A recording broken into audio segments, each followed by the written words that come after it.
Welcome to the CBS Radio Mystery Theater Archives, the only YouTube channel which has the original classic episodes of the CBS Radio Mystery Theater in order with no ads.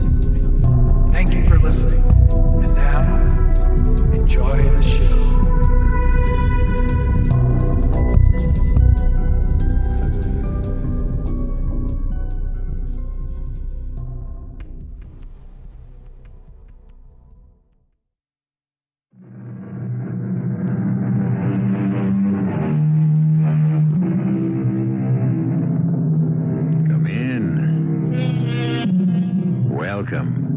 I'm E.G. Marshall. How many authors, scientists, philosophers, and just plain folk like us have toyed with the idea of time as a fourth dimension? Theory upon theory, from the magnetic fields that open windows, from our everyday world to other worlds of the past or future, to the conception of all periods in time running concurrently like parallel rivers. That last, the theorem of Professor Jennings Andrews, who believed one had only to find the bridges to cross at will among the centuries between the past and the present, or from today to tomorrow. Hello, Steve McDonald speaking. Mac, it's Professor Andrews. Could you drop everything you're doing and come over to my house right away? Well, sure, sir, but what's wrong? It isn't... No. Our girl is fine. It's just that it's time to... Mac, I've got to share my secret with someone, and who else but you? Your secret, sir? Mac, I think I've done it. The discovery of the centuries. In fact, I know I have. You're not talking about the bridge. Yes, but only to you. No one else must know until I can prove it beyond doubt. But I'm convinced. I have built a bridge across time.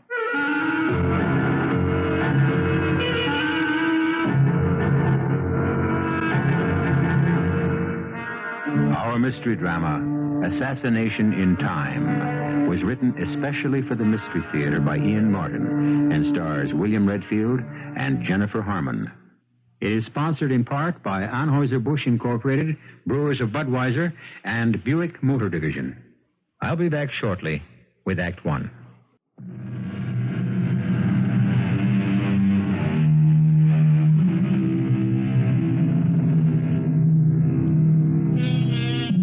Professor Jennings Andrews may be a familiar name to you, even if you're not interested in the field of metaphysics.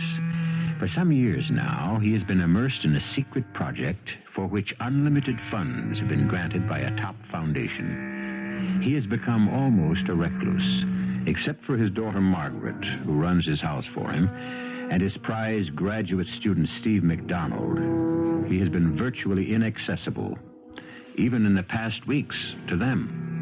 Both of them are worried now as Mac presses the doorbell at his house in answer to the professor's elated phone call.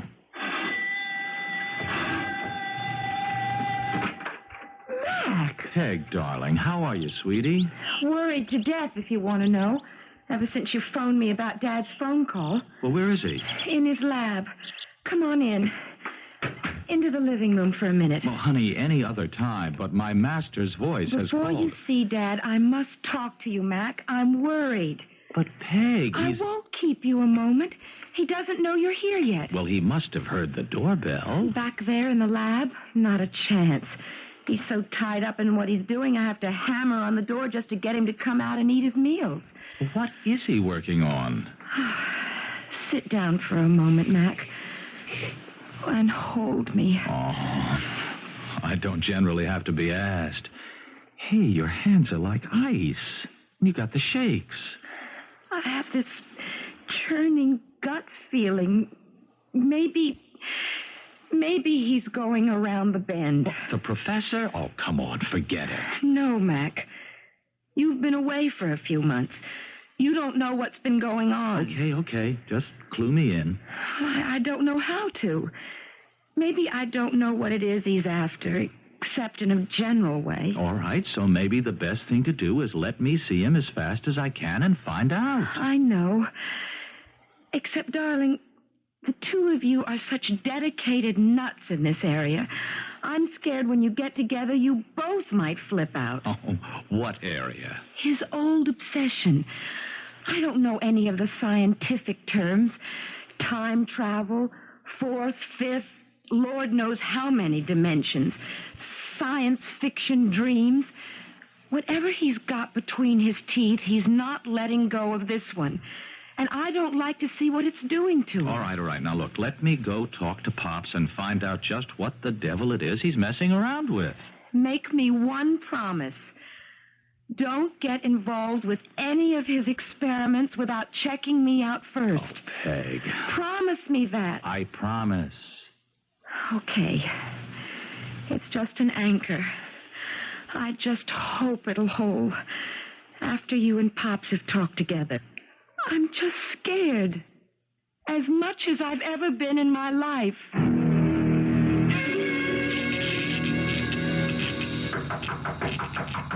Professor! Hey, Pop! Pop! Hey, Professor! Oh, I'm sorry, Mac. I didn't hear you. I was monitoring by ear as well as eye. Well, Yeah. Come in. All right. I'm trying to get him stabilized, you see. I don't know where he is. He? Who's he? Marco Polo. What? Who? Marco Polo. Well, the humanoid or robot or whatever you want to call him stretched out on the astronaut's couch inside that isolation room there. I called him Marco Polo because he... Yes, but of course you can't see him now. Well, of course I can, Professor. There's nothing there. Although... Of course there's nothing there. I have him back in time now. But you can see the shape of his body where the restraining straps were pulled tight to hold him fast. Well, now, wait. I can see they're sort of shaped as though they were bound around something, but there's nothing inside. I mean, look, what's the trick? What holds them up like that? Some kind of magnet? Mac, that whole booth there inside is a magnetic field. There's a lead mesh buried in the glass so fine, so highly concentrated that no radio or electromagnetic waves can escape. And you mean that's what holds those belts in those contours? No. That's Marco Polo's body. You mean he's invisible? Well, something like that. You can't see him, but in one sense he is there. Oh. But in another, there we are. He's arrived. Now, to activate him. Wait a minute. Arrived? Where? That's the only thing I haven't quite solved yet, because his functions are limited, you see. Oh. From what he's been able to bring back, I can only make educated guesses. My best estimate would be this time somewhere in the Middle Ages. But North America, I hope, on the East Coast, if possible.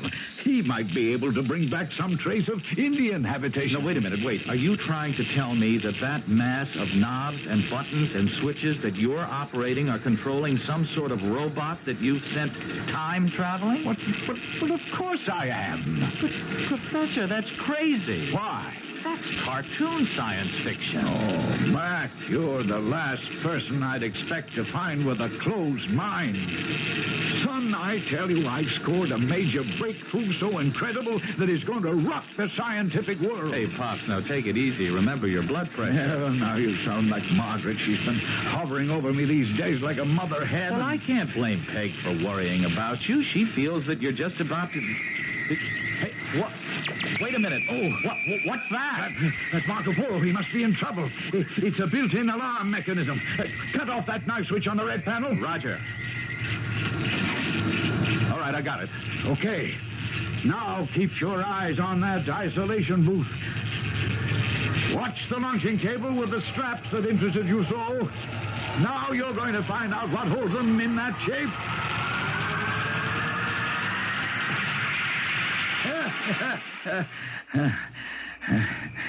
Well, by damn, he's there. Just as you said he'd be. Yep. It's a good thing he's only a humanoid. Or all I'd have brought home through time would have been a dead man. You see what's sticking out of his chest? Yes, an arrow. Yeah. Well, I'm getting better. I may have missed by a century or two, but at least I got the place pretty near right. Dad? Mac, are you all right? It's fine, honey. There's nothing to worry about. No problems, honey. I don't want her in here yet. Yeah, but Pop, she's already... Dad, open this door and let me in. But I can't, honey. Now, be reasonable. I'm in the midst of an experiment. Look, she's got to find out sometime. I don't want her to know until I've talked this through with you. But after this... You mean our friend with the arrow in him? Yeah. What I had in mind is too risky. Look, Professor, give me a moment with Peg to cool her down, and I'll be right back to talk it out.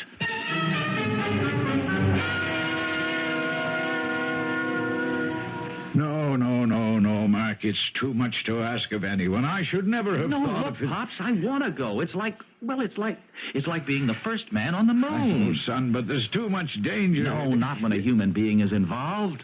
Poor old Marco there has only a built-in reactor to danger after it happens to him. A human could anticipate it and could, just get out of it in time. If you'll excuse the pun. I don't know, Mark. I'd go myself, but to orient you to the panels and all the controls and just how to balance and counterweigh them, that would take months. No, the right one to go is me. There's only one hitch that I can see. Oh, I'm way ahead of you. Whoever you are, wherever you are, you're going to have to actually replace someone who has already existed in history. Yeah. And that may control just where you end up. But remember, if it puts you in any danger, or it's too difficult to maintain the deception, just activate the danger signal and I'll have you right out of it. If I am myself, now maybe I'll really be that other person, and all my today identity will be wiped out. Then what happens to whoever it is, or was, they might turn up here in the present. Ah, yes, but you see, that was the purpose of the strap. But nobody ever did when you sent old Marco Polo on his travels. Because he wasn't a living creature, just a machine. Oh. Still, might interfere with your return.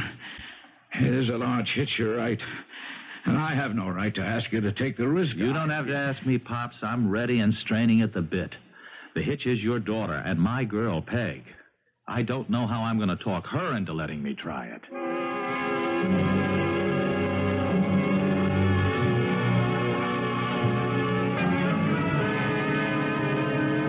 I honestly think you're both kooky. Peg, this is a breakthrough in science that's going to make your father a figure in history that dwarfs Newton, Einstein... And you have to be a part of it. If I opposed you on this, if I stopped you, you'd never forgive me. Oh, now, no, don't put it that way, hon. I'm putting it the way it is.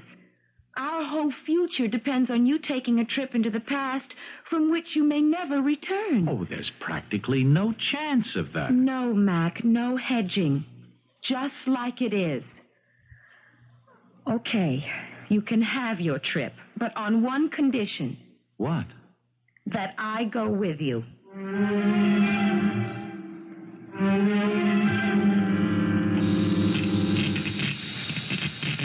Well, guess we're all ready. The strap's too tight? Mine are fine. Same here. Margaret, you all right, dear? I have butterflies, and no, I'm not all right. I took one peek in the mirror, and I look like Grandma Moses. Between this Mother Hubbard and my hair pulled back in a bun. Well, we can't look too modern. I mean, look at me with the tousled hair and the half-baked beard and the blue jeans. Well, I'm aiming for somewhere as soon after the American Revolution as possible. Why pick that period? Well, because it's easier, I think, honey. You could be farmers. Your accents are East Coast and not regional. There should be no language barrier. And you know enough American history to help blend in. And besides, it's our bicentennial year. What a way to celebrate and kick off a new miracle in science, Now, huh? you have the gold nuggets. It's the best I could do for money. We're fine, Pop. What are we waiting for? Well, I don't know. Maybe I shouldn't risk you two kids. Look, Dad, that's all buttoned up now. All right, then. Good luck, kids. Thumbs up.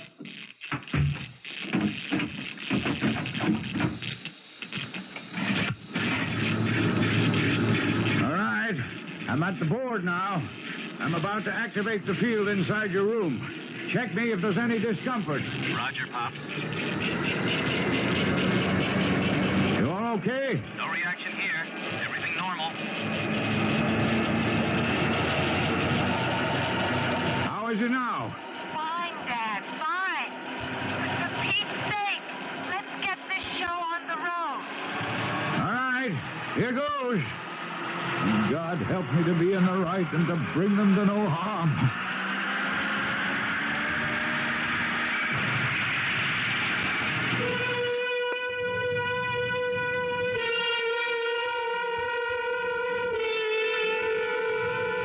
On the road, but to where? Inside the isolation booth, the magnetic field builds, warping time and forcing an opening through it, a window or a door that leads to another world. And suddenly, Mac and Peg are gone. Only this time, in their places, lie a strange young man and woman, still and as unmoving as death. I'll return shortly with Act Two.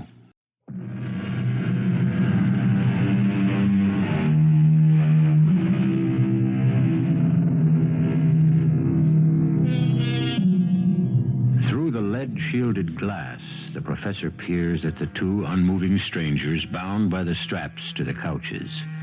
Reflexively, he takes a quick series of pictures with a special camera built into the booth. Because of the tightly woven mesh, it is hard to distinguish features, but both man and woman are dressed in nightshirts. Or are they shrouds? But other questions crowd the professor's head. Have Mac and his daughter replaced these two? If so, in what century? What year? What place? And alive or dead? Mac? Mac? Wake up. What? Why? Peg? Well, that's just great. You make a dishonest woman of me, and you don't even know who I am. What do you mean? Just in case you haven't noticed, we seem to be in bed together. What? You're right. But where? Where are we? Oh, I don't know. And while it's question time, what are you doing with that silly cap on your head? What cap? Wait a minute. Good Lord, I look like the old woman who lived in the shoe. And in that long flannel nightie, you look like you're well on the way to adding to that family. I'm coming back to bed. You shameless hussy. Ooh, I'm freezing. Ooh, you don't know how cold it is outside the blankets. Hold me. There. Is that better? Ooh, I guess. Yes. Well, now let's see. We seem to have replaced two other people in the year of our Lord, whatever it is. Say, look. What? There's a fireplace and some logs. I'm going to light us a fire and get the chill off this place. Well, how about that? Carpet slippers. There's a robe at the bottom of the bed. Yeah, I see it. Any way to light the fire? Yes, but hold your breath. Why? Old phosphorus matches. Lethal as all hell to breathe and probably stink to high heaven. Anyway, here goes. They work, though. Ooh, wow. Phew. I'll open the window a little. Here. Are we in the country? Nope. City of some sort. Is it very early in the morning? No, the sun's up. I wonder where we are. Well, at least we know it's somewhere past the early 19th century. How? Well, matches weren't invented. At least the phosphorus match wasn't till like the 1830s. Hey, I think I can tell you where we are. Where? Come over to the window and look for yourself. It's marvelous. It's like Philadelphia, No, wait a minute. Look out over there. Almost due south. Oh, why, sure. Even with that scaffolding around it, I can see what it is. It's the dome of the Capitol. So we're in Washington. Yeah, that's what it looks like. Let me think. The old dome was, the original one was copper over wood. Not this baby. That's cast iron. It must be the same one we have today. Only today isn't today. It's what, Peg? When did they replace the dome? Oh, brother. It's a good thing I've been teaching history in school this year. Let's see. They started it in 56, I think. Uh-huh.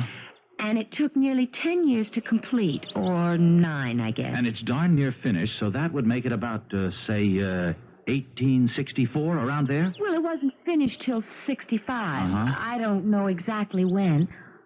Oh, Mac, look. That must be the monument. What, the Washington Monument? Oh, no, it's less than a third the size. Well, they stopped work on it for about 25 years. Oh. Well before the Civil War.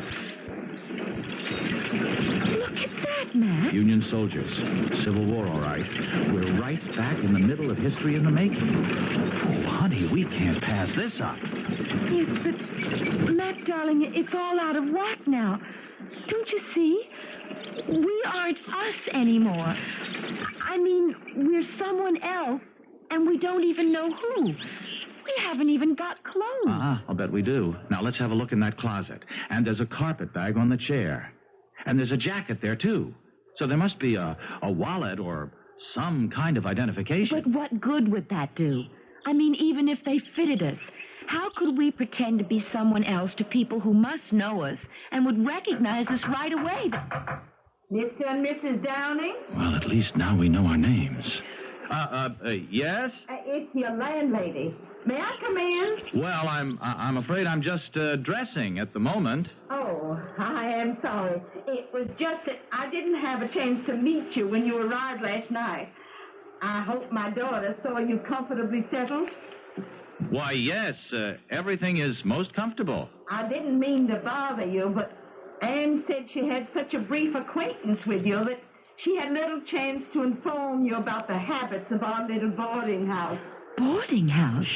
I just wanted to let you know that we serve breakfast in the dining room on the main floor between 8 and 9. Oh, what time is it now? Just 8:15.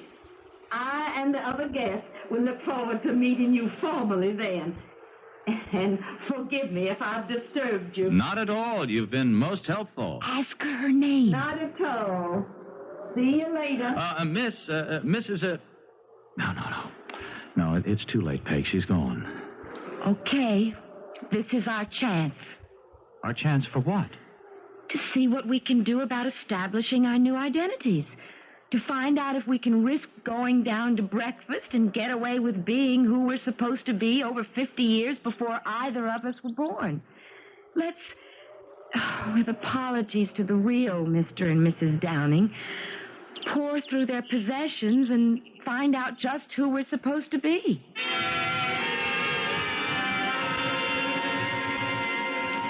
You look like Claudette Colbert or Joan Crawford in one of those old TV reruns of Hollywood movies. More like Vivian Lee. You mean Scarlett O'Hara.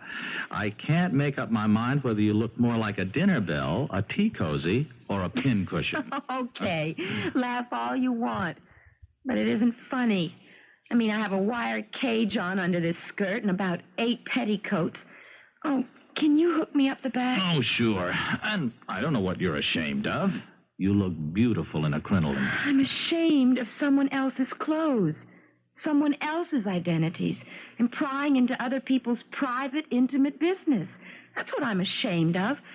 These two tragic people, guilty of nothing but loving each other and trying to expiate their sin with a suicide pact. It's another era, Peg. That was their solution. Was? Well, is, of course. These two tragic people of yours are us. I mean, we're living their lives. Maybe we better cut and run. Are you afraid? I'm afraid of everything about this whole mysterious, out-of-this-world adventure. But we're not going back till you make up your mind it's time to. I've forced myself on you, made you let me come along. I'm not going to be a drag on you. Mm-hmm. Aren't you finished hooking yet? I think. There must be like 50 of them. I wonder where they are. I mean the Downings. Oh, you mean Asa and Rebecca. Only her name isn't really Downing, remember. It's Mrs. Charlton Fryer. Poor Becky. Married to that horrible husband who won't let her go to marry Asa. Oh, my God. Do you suppose they've done it yet? Killed themselves? I don't see how. The pistols are here and still loaded. Then Where are they? Well, if we're taking their place... Then they're in our century, taking our place. Yes, I guess that's the way it would work.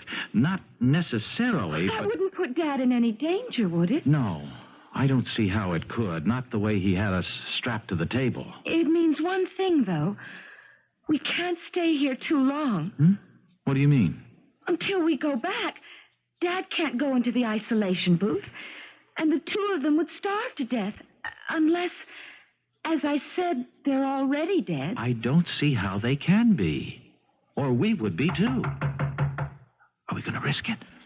Well, we look enough like them in the photos we saw. And remember, only the landlady's daughter has seen us, briefly, and she's not here. Yes? I thought maybe you didn't have a watch and wouldn't realize what time it is.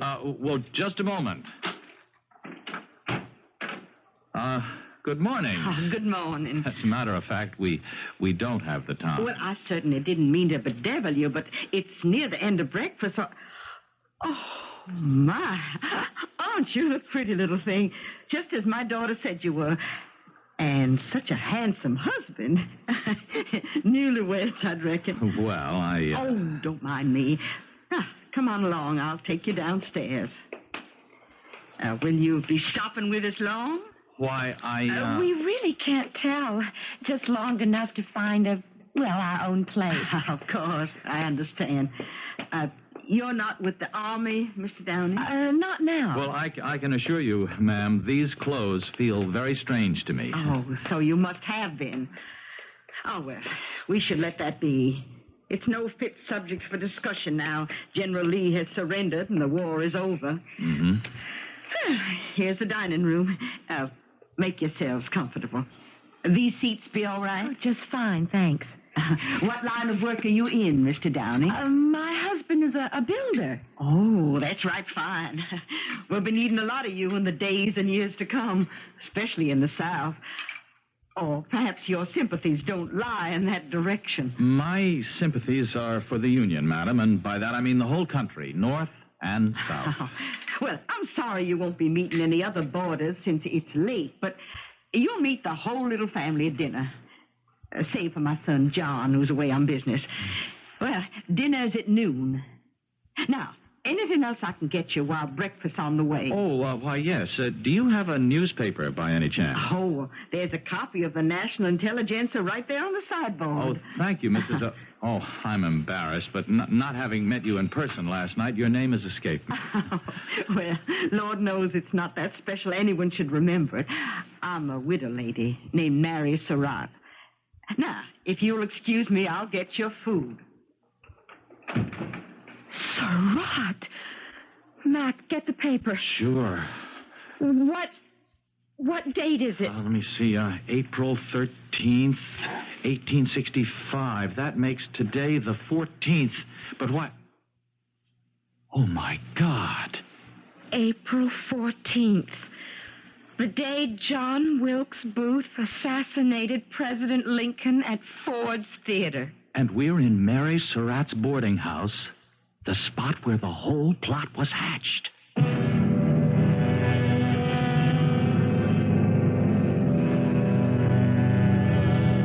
If you or I had been in the position of knowing without a shadow of a doubt the dreadful thing that was to happen on this day, what would we have done? And how? That's the question that faces Peg Andrews and Steve McDonald, time travelers who have it in their power to change history. I'll return shortly with Act 3. It was an uneasy, uncomfortable, and seemingly endless breakfast. If Mrs. Surratt noticed Peg and Mac's agitation, she no doubt would have put it down to the fact that she had decided they were newlyweds. Finally, after choking down as much as they could of the ham and eggs, hominy grits, and tea, they were able to break away. Why, you two little lovebirds only nibbled at your breakfast. I'm sorry, Mrs. Surratt. Oh, I understand. I'm not so old I don't remember my wedding breakfast. I was a mite nervous, too. I wonder if you'd excuse me. I'd like to go back to our room. Oh, of course. I can quite understand your wanting to be alone. But I'll make sure you get called early enough to meet everyone and eat a good dinner at noon. Oh, perhaps you'd better not expect us for dinner today. No? Visiting friends here in Washington? No, we just want to have a picture taken and take care of a few errands, like going to the bank. Oh, Lord, don't you worry about that. I can see you're the kind to be trusted. But if you're having a picture taken, let me recommend Gardner's Studio. He takes all the honeymooners. And for the times, his prices are reasonable. Well, we'll remember that. And now, if you'll excuse us, we have a few things to straighten out.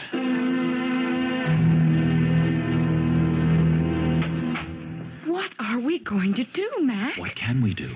We've got to try and stop it. How? Well, that's where you can help. Now, how much can you remember of the day of the assassination and the plot? Where people were, who was involved, all of that. Let's forget that for the moment. We've something a lot more immediate to talk about. What? You remember what Dad told us before he sent us back in time? We can't interfere with anything or change anything because everything that had happened back where we were in 1975 depended on everything that had gone before it. So if we stop something major happening in 1865... No, major or minor, it would have to affect the time stream. That's what you mean? Yes. If President Lincoln hadn't been shot, our whole history would have been different. Which maybe wouldn't have been a bad idea. I can think of a lot of things we could have done without. Wars, depressions. Oh, there are a lot of things that were good, too. Like us, for example. You and me. If we try to change your time stream or whatever, we could never have met or even existed. But, Peg, we're together now. And there are other theories. Only if we could somehow stop Mr. Lincoln's death. We'd be signing our own death warrants. How? Well, you know what Rebecca wrote in her diary? The farewell note she left to her husband telling him of what she and Asa planned to do. Have her shoot him and then die by his hand. If we lock ourselves back here in time, we're signing our own death warrants. We don't know that for sure. It's a chance we're taking. To save Abraham Lincoln, would you be willing to take it? Yes. As long as we're together. Okay. Then we're agreed. Now let's figure out how to do this. It isn't only Mr. Lincoln. It's Mr. Seward, too. Yes, the Secretary of State.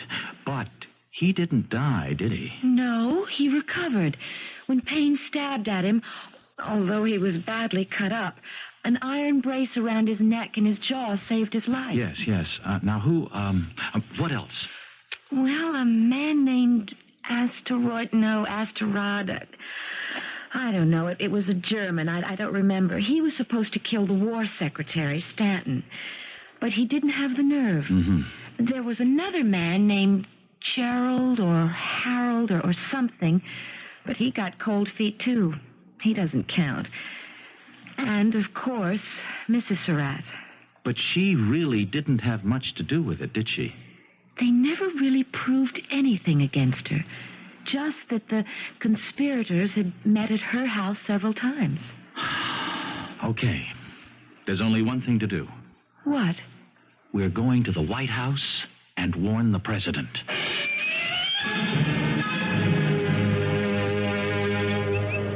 Well, if this is Pennsylvania Avenue, that must be it, but it doesn't look like the White House. It wasn't even called that then. I mean now. It's called the President's House. What are we going to do? I'm going up to that sentry and try to get in. I'm coming with you. Peg, there might be some danger. Some danger? What else is this whole thing? All right. Let's go. All right, let him move along. Abe ain't seeing any more petitioners today. Hey, you. Where do you think you're going? I have business with the president. Yeah, you and what's left of the population. Forget it, mister. He's only one man, and anyways, he's tied up in state business. Now move on, will you? Please, officer, it's very important and personal. You can forget the flattery, ma'am. I'm just a plain foot soldier, Union Army, and I got no use for civilians today. Abe needs a rest from him. But this has to do with the president's well-being. Ain't no use of me letting you by anyways. You'd only be stopped inside. Now, listen to me. Supposing we were to tell you that we know there's a plot to assassinate the president. Sure, you'd be one of 100,000 nuts, soreheads, Johnny Rebs in disguise. So move on out before you tempt me to put a musket ball in you just in case you got any notions. Come on, Mac. Well, okay, but just one more question. One is all, brother. Which way is Ford's Theater? Now, there's a good notion. Save your imagination for there, huh? You take Pennsylvania here to 10th, and then a couple of blocks north. What did you come here for? Just to locate the theater and... Wait a minute. You see that guy there? Which? The dark-haired, shortish guy on the other side of the street in the cavalry boots and spurs, walking towards the theater. Isn't that Booth? Morning, Mr. Ford. Mr. Booth? Give you a hand unloading your buggy? Why, no thanks. One of my actors will be right out to help. Do you really think you can drum up any business for that turkey, our American cousin, you are foolish enough to produce? I'll wager, sir, I'll outdo Gray's Theater tonight. Mr. Lincoln and General Grant are attending the performance. So, if it were my theater, I wouldn't give him standing room. But I promise you, it will be a night to remember. Oh, I'd give anything to know what they're talking about. I'd have given a lot more to have brought the Downing's pistols with me and put a couple of shots into Mr. Booth. You couldn't be a murderer, Mac. Oh, I know. Anyway, it's too late now. Now what? We'll try Mr. Seward's house and Mr. Stanton's. Anyone, anywhere who'll maybe stop long enough to listen to us.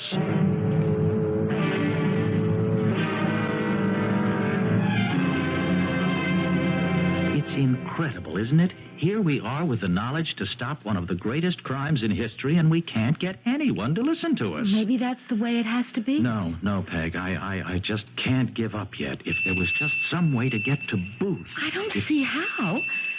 Oh, there seems to be a lot of activity around this house tonight. What? I don't know. Maybe there's a party now that supper's over.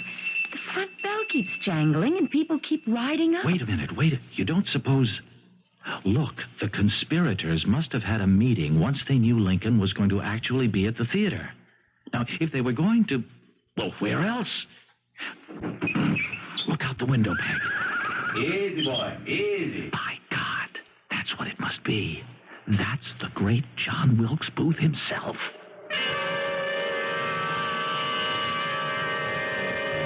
Can you hear what they're saying? No, not really. Just enough to know they're planning something. I heard the name Payne, though. Well, then it's the plot, all right. He's the one who... I want you, Davy, to hold the horses.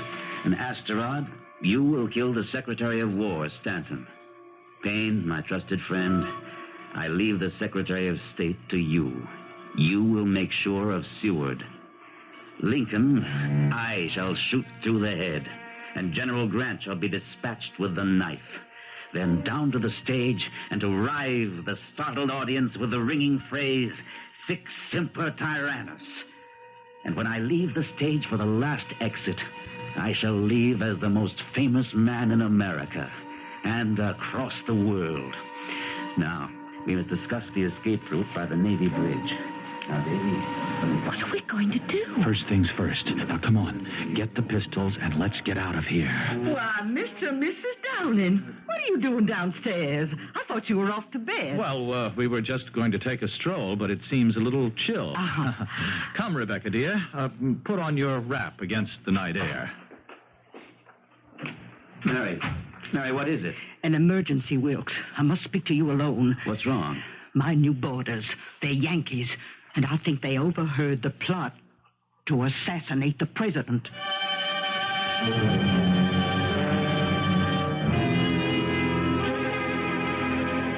Where are we going, Mac? I noticed a little park on the way to the theater. Now, Booth will have to pass through there on the way. The others will have split by then. I'm going to ambush him. And nothing. Just keep him from getting to Ford's Theater tonight. At least it'll save the president. Here's the park now. What, Peg, what is it? Lover's Rest. That's where the Downings were going to commit suicide. Mac, look out! What is it? John Wilkes Booth! Get the alarm for Dad, quick! Are you the Downings? Yes. Are you John Wilkes Booth? Forget that. I will not let you stop the march of history. Nor I you.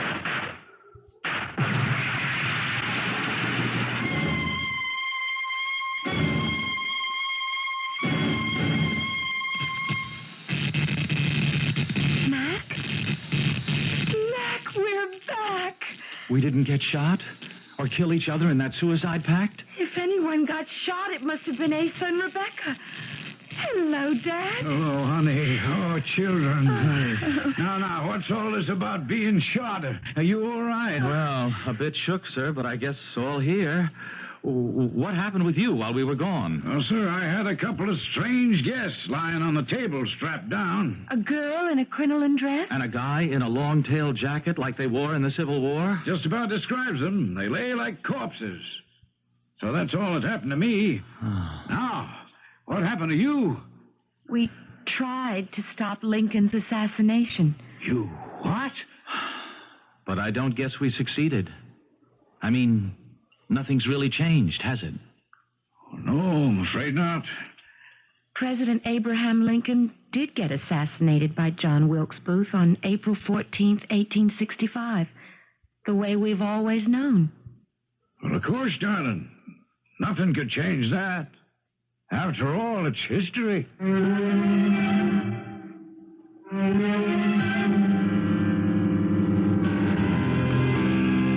It's history, all right. But might it not have been?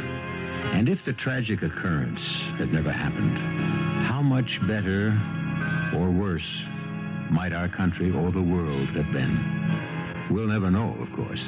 And there's the fascination of life, leaving just a few loose ends in our story, which I'll be back to gather up very shortly.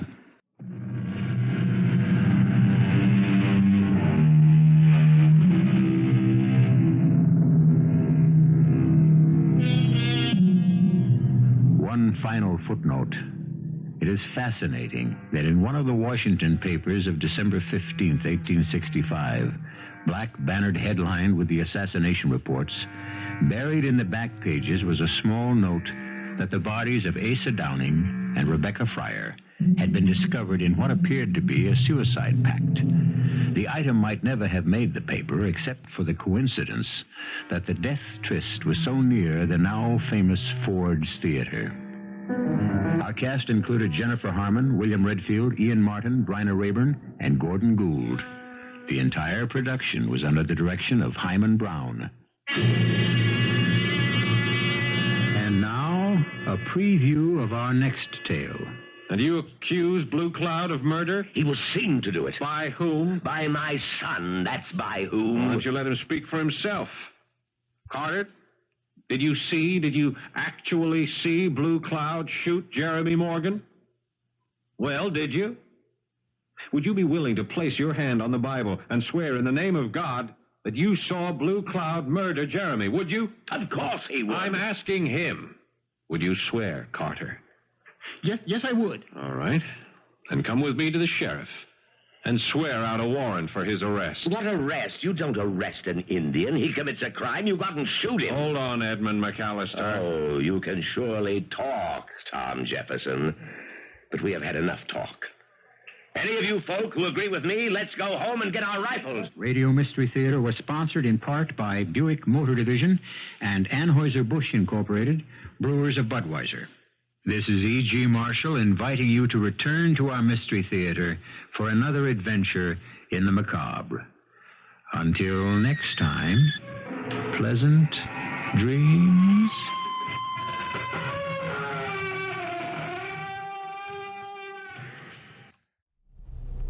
I hope you enjoyed this episode of CBS Radio Mystery Theater.